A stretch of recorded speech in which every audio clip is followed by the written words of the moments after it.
Hello friends, welcome to my YouTube channel latest information point. Friends, मैं आप सबों का मित्र रोशन एक बार फिर से आ गया हूं अपने वीडियो के माध्यम से नई जानकारी लेकर। तो फ्रेंड्स, ये वीडियो उन सबों के लिए इम्पोर्टेंट है जो ओबीसी कैटेगरी से बिलोंग करते हैं और विद्यार्थी हैं। तो ये वीडियो उनके लिए बेहद ही महत्वपूर्ण है। आपको ये वीडियो शुरू से अंत तक देखना चाहिए ताकि आपको इसके बारे में प्रॉपर जानकारी मिल पाए। तो फ्रेंड्स, जैसा कि आप सब जानते हैं कि बिहार सरकार की तरफ से हर वर्ष स्कॉलरशिप दी जाती है विद्यार्थियों को। तो वर्ष 2023 में स्कॉलरशिप के लिए आवेदन होना शुरू हो चुका है। तो आइए आज के वीडियो के माध्यम से सारी जानकारी लेते हैं कि कैसे आवेदन करना है, क्या क्राइटेरिया है, क्या क्या डॉक्यूमेंट लगेंगे। तो फ्रेंड्स, आप सबों से रिक्वेस्ट है कि अगर आप वीडियो को शुरू से अंत तक देखेंगे तो आपको जानकारी सही से मिल पाएगी और आप अपना आवेदन खुद से भी कर पाएंगे और आप सरकार के द्वारा दी जाने वाली स्कॉलरशिप की जो राशि है आप ले पाएंगे। तो फ्रेंड्स, वीडियो को शुरू करते हैं। शुरू करने से पहले आप सबसे रिक्वेस्ट है कि अगर आप मेरे चैनल पे नए हैं तो फ्रेंड्स निश्चित रूप से आप मेरे चैनल को सब्सक्राइब कर लें ताकि मेरे द्वारा दी जाने वाली नई नई जानकारी आपको मिलती रहे। तो चलिए आज के वीडियो को शुरू करते हैं। शुरू करने के लिए सबसे पहले चलना है गूगल के क्रोम में और टाइप करना है pmsonline.bih.nic.in। जैसे ही टाइप कर इंटर करते हैं आप इसके होम पेज पे पहुंच जाएंगे। जैसे ही इसके ऑफिशियल वेबसाइट पे पहुंच जाएंगे आपको ऐसा इंटरफेस दिखाई देगा। जैसे कि आप लेफ्ट साइड में देख रहे हैं कि हमारे नीतीश चाचा जी हैं और राइट साइड में लिखा है पोस्ट मैट्रिक स्कॉलरशिप। तो फ्रेंड्स, पोस्ट मैट्रिक स्कॉलरशिप का मतलब होता है वैसे विद्यार्थियों के लिए जो 10th पास कर चुके हैं और 10th के बाद 11th 12th ग्रेजुएशन या अन्य किसी भी कोर्स को कर रहे हैं उनके लिए। तो थोड़ा सा नीचे स्क्रॉल करेंगे और देखेंगे सबसे ऊपर में लिखा है मुख्यमंत्री पिछड़ा वर्ग एवं अत्यंत पिछड़ा वर्ग। पिछड़ा वर्ग को बीसी बोलते हैं और अत्यंत पिछड़ा वर्ग को ईबीसी बोलते हैं। बीसी को BC2 और ईबीसी को BC1 बोलते हैं। प्रवेशिकोत्तर मतलब प्रवेशिकोत्तर कहने का मतलब है कि आप अगर आवेदन ले चुके हैं 10th के बाद किसी भी कोर्स में तो उसके बाद जो छात्रवृत्ति मिलती है प्रवेशिकोत्तर छात्रवृत्ति योजना 22-23, लेकिन ये जो छात्रवृत्ति है उन्हीं विद्यार्थियों को मिलेगी जिनका सेशन 22-23 है। तो हम इस पर क्लिक करेंगे। जैसे ही क्लिक करते हैं फिर से ऐसा इंटरफेस दिखता है। उसके बाद नीचे चलना है। जैसे ही नीचे आएंगे फिर से आपको लिखा हुआ दिखेगा मुख्यमंत्री पिछड़ा एवं अत्यंत पिछड़ा वर्ग। आप फिर से इस पर क्लिक करेंगे। लिखा हुआ आवेदन के लिए यहाँ पे क्लिक करें तो क्लिक करेंगे। उसके बाद ऐसा आपको दिखाई देगा कि केवल बिहार राज्य के अंदर अवस्थित सभी सरकारी एवं मान्यता प्राप्त गैर सरकारी संस्थानों में प्रवेशिकोत्तर पाठ्यक्रमों में अध्ययनरत पिछड़ा वर्ग एवं अत्यंत पिछड़ा वर्ग छात्र छात्राओं के लिए इस नोटिफिकेशन के माध्यम से जानकारी दी जा रही है कि आप ऐसे विद्यालय में, ऐसे संस्थान में पढ़ रहे हैं जो कि केवल बिहार राज्य के अंदर है और सरकारी एवं मान्यता प्राप्त गैर सरकारी, या तो फुल्ली सरकारी स्कूल होना चाहिए या फिर सरकार द्वारा मान्यता प्राप्त कॉलेज होना चाहिए, तभी जा करके आप स्कॉलरशिप के लिए आवेदन कर सकते हैं। तो हमें ओके पे क्लिक करना है और आगे बढ़ना है।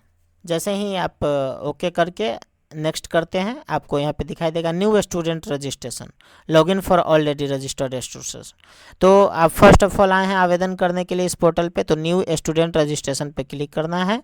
फिर से वहीं एरर आएगा, उस पर ओके पे क्लिक करना है और आगे बढ़ना है। जैसे ही आगे आएंगे आपको यहाँ कुछ नोटिफिकेशन दिखाई देंगे।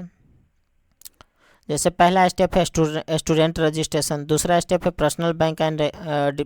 पर्सनल एंड बैंक डिटेल, तीसरा है अप्लाई फॉर स्कॉलरशिप, चौथा है अपलोड डॉक्यूमेंट एंड फोटो, पांचवा है फाइनलाइज।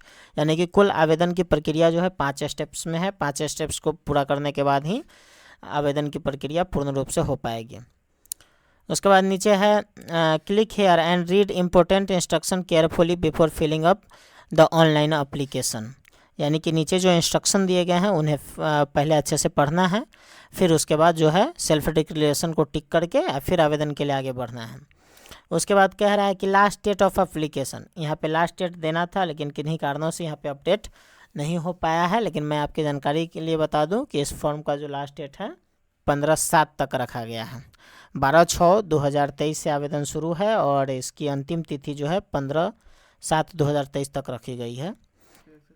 उसके बाद लिख रहा है कि पंजीकरण के लिए निम्नलिखित जानकारी प्रमाण पत्र अनिवार्य है। कि रजिस्ट्रेशन के लिए अभी जो स्कॉलरशिप के लिए हम फॉर्म फिल कर रहे हैं उसमें फर्स्ट स्टेप में रजिस्ट्रेशन करना है। आगे मैं बताऊंगा कि रजिस्ट्रेशन करना है, उसके बाद रजिस्ट्रेशन के बाद क्या प्रोसेस है। तो कह रहा है पंजीकरण के लिए निम्नलिखित जानकारी एवं प्रमाण पत्र अनिवार्य है। जैसा कि आपको दिख रहा है आवेदक का आधार संख्या, अगर आप भी फॉर्म फिल करना चाह रहे हैं तो ज़रूरी है कि आप जिसका भी फॉर्म फिल कर रहे हैं उसका आधार संख्या आपके पास होना चाहिए। उसके बाद जाति प्रमाण पत्र, कह रहा है वर्तमान तिथि को मान्य तथा स्वयं को निर्गत, कह रहा है कि जो तिथि आगे दी जाएगी उस तिथि के अंदर का होना चाहिए जाति प्रमाण पत्र। दूसरा है निवास प्रमाण पत्र और आय प्रमाण पत्र, यानी कि तीनों ही चाहिए, जाति, आवासीय एवं आय। आय प्रमाण पत्र में लिखा हुआ है कि या तो आपका भी आय प्रमाण पत्र दे सकते हैं या फिर आप अपने माता या पिता, तीनों में से किन्हीं का भी आप आय प्रमाण पत्र देंगे तो आपका काम हो जाएगा। 5वां नंबर पे है बैंक खाता संख्या, कह रहा है कि बैंक खाता संख्या वर्तमान तिथि को मान्य तथा स्वयं के नाम पर संयुक्त खाता मान्य नहीं है, यानी कि ये जो अकाउंट इसमें देना है वो अकाउंट आपका अकेले नाम से होना चाहिए, किन्हीं के साथ ज्वाइंट नहीं होना चाहिए। अगर ज्वाइंट खाता अगर आप ज्वाइंट अकाउंट देते हैं तो वो मान्य नहीं होगा, उसमें आपका पैसा नहीं आ पाएगा। उसके बाद है सेल्फ डिक्लेरेशन, 5 सेल्फ डिक्लेरेशन है, 5 पे टिक करना है। जैसा कि आप देख पा रहे हैं कि मैंने पंजीकरण के लिए दिशा निर्देश को पढ़ा, यानी कि जो ऊपर इंस्ट्रक्शन दिए गए थे उस इंस्ट्रक्शन को आप पढ़ लिए हैं, समझ लिए हैं। उसके बाद कह रहा है कि यदि एक से अधिक आवेदन भरे हुए पाए जाते हैं तो मेरे सभी आवेदन अस्वीकार कर दिए जाने योग्य हैं। कि अगर एक ही स्टूडेंट अपना अलग अलग ईमेल आईडी मोबाइल नंबर दे करके कई बार रजिस्ट्रेशन करा लेते हैं या फिर कई बार आवेदन कर लेते हैं, हालांकि ऐसा होता नहीं है, लेकिन फिर भी अगर किन्हीं कारणों से आप कर लेते हैं तो आपका सभी आवेदन रिजेक्ट कर दिया जाएगा। तीसरा है मैं बिहार का निवासी हूं और उपर्युक्त आधार संख्या को स्वेच्छापूर्ण से दे रहा हूं, कि मेरा जो निवास स्थान है बिहार है और मैं अपना आधार जो है मैं अपने सहमति से दे रहा हूं। मैं बिहार राज्य के पिछड़ा वर्ग एवं अत्यंत पिछड़ा वर्ग BC एवं EBC के अंतर्गत आता हूं। या तो मैं BC हूं या फिर EBC हूं, तभी इस फॉर्म को फिल करना है। अगर आप SC ST है या फिर जनरल कैटेगरी से बिलोंग करते हैं तो ये फॉर्म फिल नहीं करना है। उसके बाद कंटिन्यू पे क्लिक करना है और आगे बढ़ना है। फिर वही चीज़ जो हमने यहाँ पढ़ा है वही चीज़ यहाँ पे लिखा हुआ है फिर से, तो ओके पे क्लिक करना है और आगे बढ़ना है। अब जैसे ही ओके पे क्लिक करते हैं यहाँ पे रजिस्ट्रेशन वाला पेज खुलता है। यहाँ पे जो डिटेल्स मांगे गए हैं जैसे name of students, father's name, mother's name, date of birth, gender, marital status, category बारी बारी से हम फिल करेंगे। जैसे ही आप अपना ऊपर का सारा डिटेल फिल कर लेते हैं उसके बाद आपको बारी बारी से ईमेल और मोबाइल नंबर OTP डालकर वेरीफाई करना है। जैसे ही आप अपना मोबाइल नंबर या ईमेल आईडी डालते हैं उसके राइट साइड में है गेट OTP मोबाइल नंबर, तो वहाँ पे क्लिक करना है। जैसे ही उस पर क्लिक करेंगे आपके उस नंबर पे और आपके उस ईमेल आईडी पे OTP जाएगा। जैसे ही आप OTP डालेंगे वेरीफाई OTP पे क्लिक करना है। OTP डालने के बाद अगर राइट साइड में वेरीफाइड ग्रीन कलर में शो करने लगा, मतलब हमने जो डाला है वो सही डाला है। उसके बाद है आधार वेरिफिकेशन। आधार वेरिफिकेशन में सबसे पहले आपको अपना आधार नंबर डालना है। उसके बाद लिख रहा है year of birth as per आधार, यानी कि आपका जो डेट ऑफ बर्थ है पूरा डेट ऑफ बर्थ दिन, महीना और साल के साथ नहीं डालना है, सिर्फ जो आपका बर्थ ईयर है वो डालना है, सिर्फ जो साल है वो साल डालना है। उसके बाद नेम एज पर आधार, आधार कार्ड पे आपका जो भी स्पेलिंग है उस स्पेलिंग को देख करके अच्छे से फिल करना है। स्पेलिंग अगर मिसमैच होगा तो फिर आधार वेरीफाई नहीं हो पाएगा। जैसे ही डिटेल फिल कर लेते हैं वेरीफाई आधार नंबर पे क्लिक करना है। तो आप अगर ये तीनों चीज़ आधार नंबर, ईयर ऑफ बर्थ और नेम का स्पेलिंग सेम डालते हैं तो लिखेगा आधार वेरीफाइड। अगर कुछ भी गलत होगा इस तीनों में से, या तो आधार नंबर या फिर ईयर ऑफ बर्थ या फिर स्पेलिंग, तो आधार वेरीफाई नहीं होगा। आपको फिर से आधार को देख करके ट्राई करना है। उसके बाद कैप्चा डालना है और नेक्स्ट पे क्लिक करना है। जैसे ही नेक्स्ट पे क्लिक करेंगे आपसे नेक्स्ट स्टेप में बैंक अकाउंट नंबर मांगा जाएगा और यहाँ पे भी लिख रहा है कि bank account number should be in the name of student only, कि आप जिसके स्टूडेंट के नाम से आवेदन कर रहे हैं सिर्फ उसी स्टूडेंट का खाता होना चाहिए। किसी का ज्वाइंट अकाउंट या फिर किसी और फैमिली मेम्बर का या किसी और नाम का खाता अगर दे देते हैं तो आपका आवेदन रिजेक्ट हो जाएगा। जैसे ही IFSC कोड आप यहाँ पे डालते हैं बैंक नेम खुद से आ जाएगा राइट साइड में, बैंक नाम आपको डालने की ज़रूरत नहीं है। IFSC कोड डाल लेते हैं, बैंक नेम आ जाता है। उसके बाद बैंक अकाउंट नंबर 2 बार आपको डालना है, पहले यहाँ डालना है, फिर राइट साइड में लिख रहा है री इंटर बैंक अकाउंट, वहीं अकाउंट नंबर डालना है। अगर दोनों सेम है तो कुछ एरर नहीं दिखाई देगा, अगर दोनों सेम नहीं होगा तो आपको रेड कलर से एरर दिखाई देगा, तो उसको पहले ठीक कर लेना है, फिर नेक्स्ट पे क्लिक करना है। जैसे ही नेक्स्ट पे क्लिक करते हैं, यहाँ पे आपका रेसिडेंशियल, कास्ट और इनकम सर्टिफिकेट का डिटेल मांगा जाएगा। तो सबसे पहले है इश्यूड बाई, कि आपने जो बनाया है वो किसके द्वारा इशू है, तो हमेशा RO के द्वारा होता है, जो भी अंचल से हम बनवाते हैं, तो RO पे क्लिक करना है। उसके बाद है इश्यूड टू, किसको इशू किया गया है, तो यहाँ पे सिंगल ऑप्शन है कि हम सेल्फ का ऑप्शन है, यानी कि हम जो यहाँ पे आवासीय दे रहे हो वो मेरा खुद का होना चाहिए। उसके बाद अभी नया का जो फॉर्मेट है आवासीय का, उसमें लिखा होता है BRCCO, तो उतना पहले से ही दिया हुआ है। उसके बाद आपको ईयर चूज करना है कि आप किस ईयर का रेसिडेंशियल दे रहे हैं, ईयर चूज कर लेना है। उसके बाद आप अपना प्रमाण पत्र संख्या देखेंगे तो उसमें देखेंगे कि BRCCO 2023, उसके बाद भी 6 डिजिट का उस पर एक नंबर लिखा होगा, वो नंबर आपको यहाँ पे डालना है। उसके बाद आपको डालना है कि प्रमाण पत्र जारी करने की तिथि, आपका जो रेसिडेंशियल सर्टिफिकेट है उस पर देखना है कि वो रेसिडेंशियल सर्टिफिकेट जो है किस डेट को इशू हुआ है, वो डेट यहाँ पे चूज कर लेना है। जैसे आप रेसिडेंशियल का डिटेल फिल करते हैं वैसे ही आय प्रमाण पत्र का भी डिटेल, इनकम सर्टिफिकेट का डिटेल फिल करना है। उसमें भी issued by RO, issued to. आप इसमें 3 ऑप्शंस हैं, सेल्फ, फादर या मदर। अगर आप अपने नाम से इनकम सर्टिफिकेट बनवाए हैं तो सेल्फ पे क्लिक करेंगे, या आप अपने पिता का देना चाहते हैं तो फादर पे क्लिक करेंगे, माता का देना चाहते हैं तो मदर पे क्लिक करेंगे। तो मेरा सेल्फ वाला है, मैं सेल्फ पे क्लिक करूँगा। फिर वही चीज़, इसका जो फॉर्मेट है BICCO लिखा होता है। फिर उसके बाद आपने जब बनवाया है तो इसमें 2022 या 23, उससे पहले का नहीं लेगा। जैसा कि आप यहाँ पे देख रहे हैं, आय प्रमाण पत्र 1 अप्रैल 2022 से 31 मार्च 2023, तो 1 अप्रैल 2022 का तो होना ही होना चाहिए, लेकिन आप 31 मार्च 2023 से बाद का भी अगर दे रहे हैं, मई का दे रहे हैं, जून का दे रहे हैं, तो आप दे सकते हैं, उससे कोई दिक्कत नहीं है। लेकिन 1 अप्रैल 2022 से पहले का अगर आप देते हैं तो आपका आवेदन रिजेक्ट हो जाएगा। तो फ्रेंड्स, मेरा 2023 का है, मैं 2023 चूज़ करूँगा। फिर उसके बाद जो मेरा नंबर है वो डालेंगे, और जो इश्यू डेट है वो इश्यू डेट भी हम डालेंगे। जैसा कि फ्रेंड्स आप यहाँ पे देख पा रहे हैं कि जून तक का, जून में भी आप जिस दिन आवेदन कर रहे हैं उस दिन तक का भी इनकम सर्टिफिकेट यहाँ पे ले रहा है। तो ये जो ऊपर डेट लिखा हुआ है 31 मार्च 2023, ऐसा नहीं है कि 31 मार्च 2023 के बाद का अगर आप देंगे तो रिजेक्ट हो जाएगा, उसके बाद का भी दे सकते हैं, लेकिन 1 अप्रैल 2022 से पहले का नहीं देना है। तो फ्रेंड्स मेरा 9 जून को इशू है, मैं 9 जून सिलेक्ट कर लूँगा।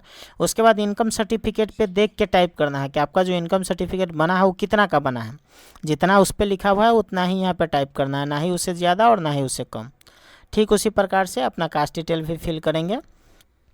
जैसे ही आप जातीय आवासीय आय का डिटेल फिल कर लेते हैं, एक ऑप्शन है यहाँ पे प्रीव्यू बिफोर रजिस्टर करने से पहले एक बार आपने जो भी डिटेल अभी तक फिल किया है उसको देख लेना है। तो एक बार शुरू से मिलान कर लेंगे, नाम, date of birth, Aadhaar number, male female, category, mobile number, email ID, bank account specially यहाँ पे मिलान करेंगे। अगर आपको लगे कि सब ठीक है, सब डिटेल ओके है, तो नेक्स्ट पे क्लिक करेंगे और आगे बढ़ेंगे। लगे कि कोई डिटेल है जो एडिट करने की ज़रूरत है तो बैक पे क्लिक करेंगे, फिर एडिट करेंगे, फिर यहाँ पे आएंगे। जब लगे कि सब सही है फिर नेक्स्ट पे क्लिक करके आप आगे बढ़ेंगे। जैसे ही नेक्स्ट पे क्लिक करेंगे, यहाँ आपने जो भी डिटेल दिया है, रेसिडेंशियल सर्टिफिकेट, इनकम सर्टिफिकेट और कास्ट सर्टिफिकेट, इस तीनों को आपको अपलोड करना है। और यहाँ पे लिखा है कि दस्तावेज PDF प्रारूप में होना चाहिए। दैट मीन्स आपका जो डॉक्यूमेंट अपलोड कर रहे हैं वो PDF में ही होना चाहिए, JPEG या अथवा किसी अन्य फॉर्मेट में होगा तो अपलोड नहीं होगा। जैसे ही आप तीनों अपलोड कर देते हैं, आपको सेव पे क्लिक करना है और आगे बढ़ना है। जैसे ही सेव पे क्लिक कर आगे बढ़ेंगे, आपका रजिस्ट्रेशन जो है कंप्लीट हो गया है। तो फ्रेंड्स ये सिर्फ रजिस्ट्रेशन हुआ है, इसके बाद आपको वेरिफिकेशन के बाद यूज़र ID और पासवर्ड आपके नंबर पे गिरेगा, फिर लॉगिन करना है, फिर आगे का आपको आवेदन करना है। तो फ्रेंड्स जैसा कि आप देख रहे हैं कि हमारा रजिस्ट्रेशन डन हो चुका है, और नीचे जो भी डिटेल हमने फिल किया हो डिटेल है, आप रिसिप्ट के तौर पे प्रिंट आउट लेकर के रख सकते हैं। तो फ्रेंड्स ये जो है हमारा आवेदन अभी कंप्लीट नहीं हुआ है, अभी 3 ही स्टेप्स में हम लोग काम किए हैं, 2 स्टेप्स का काम करना बाकी है। तो यहाँ पे जैसा कि लिखा हुआ है कि आपका आवेदन पूरा नहीं हुआ है, जैसा कि आप यहाँ पे देख पा रहे हैं, लिखा हुआ है कि आपका आवेदन पूरा नहीं हुआ है, कृपया विभागीय सत्यापन की प्रतीक्षा करें। विभागीय सत्यापन के बाद आपको आवेदन पूरा करने के लिए आपका पंजीकृत ईमेल आईडी या मोबाइल नंबर पर उपयोगकर्ता का यूज़र आईडी और पासवर्ड दिए जाएंगे। ऑनलाइन रजिस्टर्ड मोबाइल पर ले सकते हैं। कहने का मतलब ये है फ्रेंड्स कि हमने जो अभी डिटेल फिल किया है उस डिटेल का वेरिफिकेशन होगा, और जो भी डिटेल हमने अभी दिया है जैसे बैंक अकाउंट का डिटेल या फिर रेसिडेंशियल कास्ट या फिर इनकम या फिर आधार डिटेल, ये सारे डिटेल्स जो हमने अभी फिल किए हैं वो उसका वेरिफिकेशन होगा। जब उसका वेरिफिकेशन डन हो जाएगा, सब चीज़ सही पाया जाएगा, उसके बाद आपने जो अभी रजिस्ट्रेशन के समय यूज़र आईडी और पासवर्ड रजिस्ट्रेशन के समय जो आप मोबाइल नंबर और ईमेल आईडी दिए हैं उस पर एक यूज़र आईडी और पासवर्ड दिया जाएगा। उस यूज़र आईडी और पासवर्ड के माध्यम से इसी पोर्टल पर आकर फिर से लॉगिन करना है, और तब आगे की जो एकेडमिक डिटेल है वो यहाँ पे फिल करनी है। उसके बाद आपका ये जो आवेदन है सबमिट होगा, और पूर्ण रूप से उसके बाद कुछ करना बाकी नहीं रह जाएगा। लेकिन अभी जो हमने किया है वो सिर्फ रजिस्ट्रेशन किया है। जैसे ही ये सभी डिटेल वेरीफाई हो जाएंगे, आपके नंबर पे यूज़र आईडी और पासवर्ड गिरेगा। तब तक आपको वेट करना है। जैसा कि आप देख रहे हैं कि नीचे लिखा हुआ भी है, ये प्रक्रिया बैंक से सत्यापन के पश्चात आपके द्वारा फाइनलाइज करने के पश्चात ही पूरी होगी, अन्यथा आपका आवेदन रद्द हो जाएगा या अपूर्ण माना जाएगा। कह रहा है कि अगर यूज़र आईडी और पासवर्ड आपके नंबर पे भेज दिया गया और आप उसको लॉगिन करके फाइनलाइज नहीं करते हैं बाकी का डिटेल फिल करके, तो इस स्थिति में आपको पैसा नहीं दिया जाएगा। तो फ्रेंड्स, आज के वीडियो के माध्यम से यही जानकारी देनी थी। फिर जैसे ही यूज़र आईडी और पासवर्ड गिरना शुरू हो जाएगा, उसके बाद की जो प्रक्रिया है मैं अपने दूसरे वीडियो के माध्यम से आप सबों के बीच लेकर आऊँगा। तब तक बने रहिए मेरे वीडियो के साथ, और जाते जाते आप सबों से रिक्वेस्ट है कि आप सभी मेरे चैनल को सब्सक्राइब कर लें और मेरे वीडियोज़ को लाइक, शेयर और कमेंट करें। तो फ्रेंड्स, आज के लिए इतना ही। धन्यवाद। रिकॉर्डिंग